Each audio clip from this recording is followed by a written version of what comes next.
যে আপনি যখন নির্যাতন নিপীড়নের শিকার হচ্ছেন তখন আপনাকে মিডিয়া ট্রায়ালে ফেলা হচ্ছে। হ্যাঁ, মানে এখন তো বাংলাদেশের মিডিয়া, আপনি জানেন যে একদম রিসেন্টলি একদম যে ঘটনাটি ঘটিয়েছে, যে পাকিস্তান ভারত যুদ্ধে, ইরান ইসরায়েল যুদ্ধে বাংলাদেশের মিডিয়া কাদেরকে ইনফরমেশন ওয়ার চালিয়েছে একদম বাংলাদেশি মিডিয়া। একদম বাংলাদেশের মিডিয়া এখনো সেই ইনফরমেশন ওয়ারটাই চালাচ্ছে হিন্দুদের বিরুদ্ধে, যে হিন্দুরা বাংলাদেশে নির্যাতন হচ্ছে না। আমরা যখন দেখলাম যে কুমিল্লার মুরাদনগরে একজন মহিলাকে রেপ করে তার বিবস্ত্র ছবি ছাড়িয়ে দেওয়া হলো, একদমই এটা নিয়ে আমরা যখন প্রতিবাদ করলাম তখন দেখলাম যে কিছু হিন্দুও বলছে যে না, এরকম কোনো ঘটনা ঘটেনি। কিন্তু পরের দিন যখন রাষ্ট্র থেকে বিবৃতি দেওয়া হলো যে এরকম ঘটনা ঘটেছে, তখন তারা চুপসে গেল। এবং একেবারে শাহিদুল ভাই, আমরা এখানে নির্যাতিতার বক্তব্য একবার একটু শোনাই, কতটা ভীত কতটা সন্ত্রস্ত একবার শোনাবো।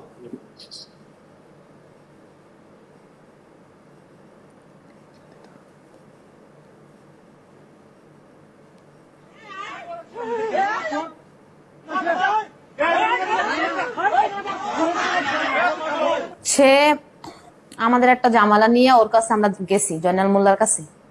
যাওয়ার পরে আমার মার মোবাইল নাই, তো আমার নাম্বারটা ও নিছে, নিয়ে বলতেছে যে মামলার বিষয় এটা, যে মানে তখন আমারে বাগ্নি হিসাবে দেখতো, যে নাম্বারটা দেন, আপনি যেহেতু মোবাইল নাই, স্মার্টফোন নাই আপনার কাছে, দেন ওই নাম্বারে আমি মামলার বিষয়ে আপনার সাথে কথা বলবো, আমি আপনার কাগজ টাগজ পাঠাবো এইসব ব্যাপারে।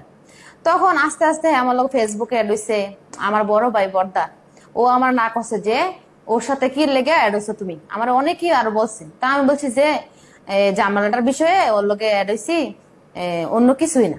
তখন আমি বিশ্বাস করছি না ও যে এত খারাপ, আমার ভাইয়ের তখনই আমার সাবধান করছে।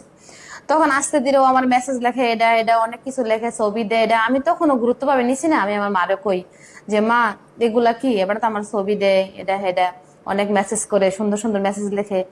তখন ও মা বলতেছে আমার একদিন যে হ্যাঁ কিন্তু খারাপ লোক, হ্যাঁ থেকে তুমি আস্তে আস্তে সরে দাও, মেসেজও করো না, তো এত ফোনও দিও না, হ্যাঁ খারাপ মানুষ।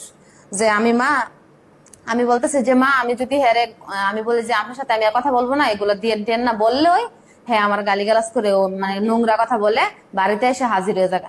তুমি তো দেখো এটা না একটা বাহানা দিয়ে আমরা বাড়িতে এসে পড়ি, তুমি তো জানো না। তো মা বলতেছে ঠিক আছে এখন ধৈর্য ধর, এখন কিছু বলিস না, তে খারাপ লোক, আমি তো তোর আগেই বলছিলাম। এরপর এগুলা বলতে বলতে হঠাৎ একদিন বিদেশ চলে গেছে হজ করতে, হজ নাকি করবো।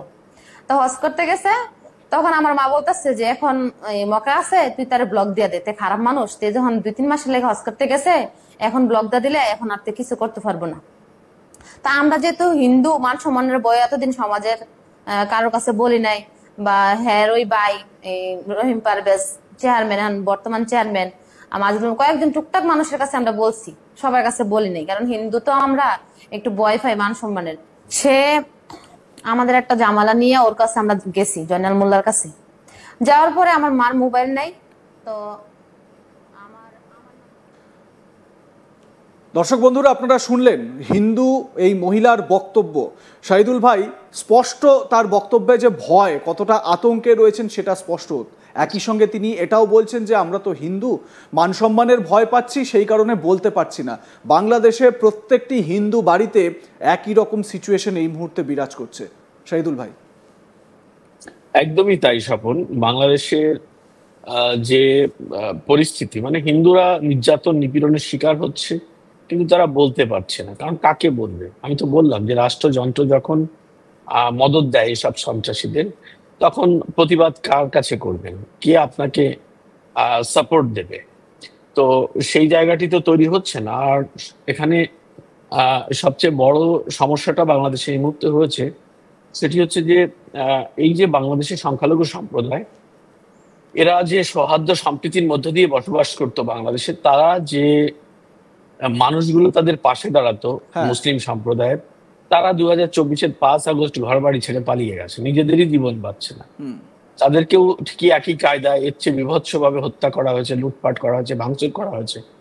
সেই সম্প্রদায়ের মানুষগুলো এদের পাশে আজ দাঁড়াতে পারছে নেই, তাদের পরিবারকেই তারা সেভ করতে পারছে না। তখন এই সম্প্রদায়ের মানুষদেরকে কারা মানে সেভ করবে?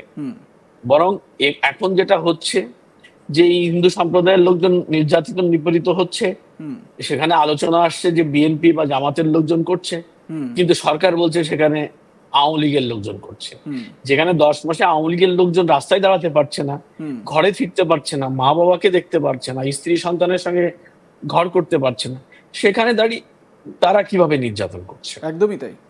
মাঠে না থাকলে। তো এটা হচ্ছে সরকারের প্রোপাগান্ডা, এবং সরকার, আমি বললাম যে সরকার একটা পলিসি হিন্দু সরকার মানে শূন্য করে। আমার ঠিক এই জায়গা থেকেই আপনার কাছে একটা স্পেসিফিক প্রশ্ন, আমাদের সময় সংক্ষিপ্ত, আলোচনা শেষ করতে হবে। সেটা হচ্ছে গিয়ে ভারতের যে পদক্ষেপ সেটা নিয়ে আমরা আগেই আলোচনা করেছি। দেখুন, ভারত সবসময় কিন্তু ডায়লগে বিশ্বাস করে। ভারত যেরকম এই ডিপ্লোমেসিতে আলোচনা করা বা ডিপ্লোমেসি নিয়ে এগিয়ে যাওয়ার কথা বলে, ঠিক সেরকম ভারতের সার্বভৌমত্বে আঘাত আসলে অপারেশন সিন্দুরও হয় পাকিস্তানের এগেনস্টে।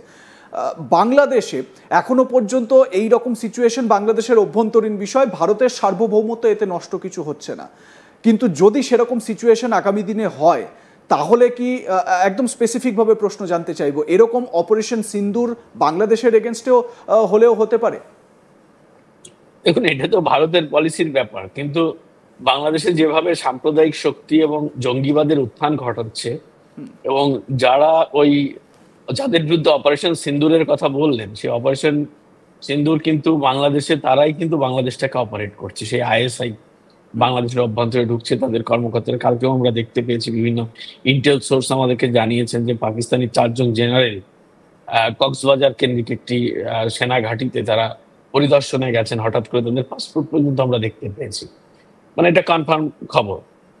তো আইএসআই যেখানে যে দেশে ঢুকেছে, তারা সে দেশটাকে ধ্বংস করে দিয়েছে, জঙ্গি রাষ্ট্রে পরিণত করেছে।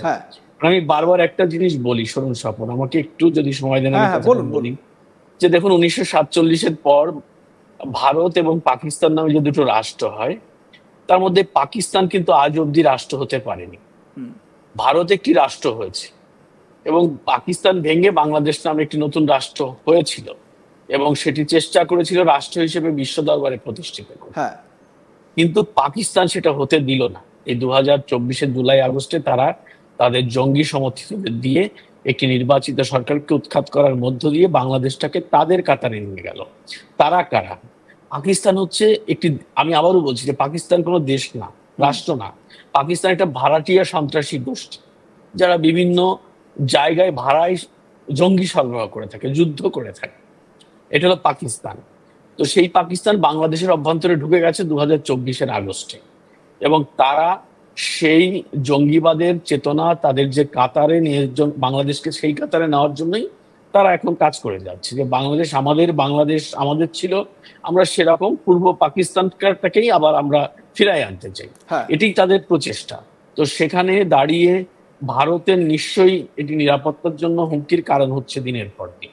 যে কথাটি আপনি শুনতে চাচ্ছেন আর কি, যে প্রতিটা দিনই ভারতের জন্য উদ্বিগ্ন হওয়ার কারণ তৈরি হচ্ছে বাংলাদেশের অভ্যন্তরে।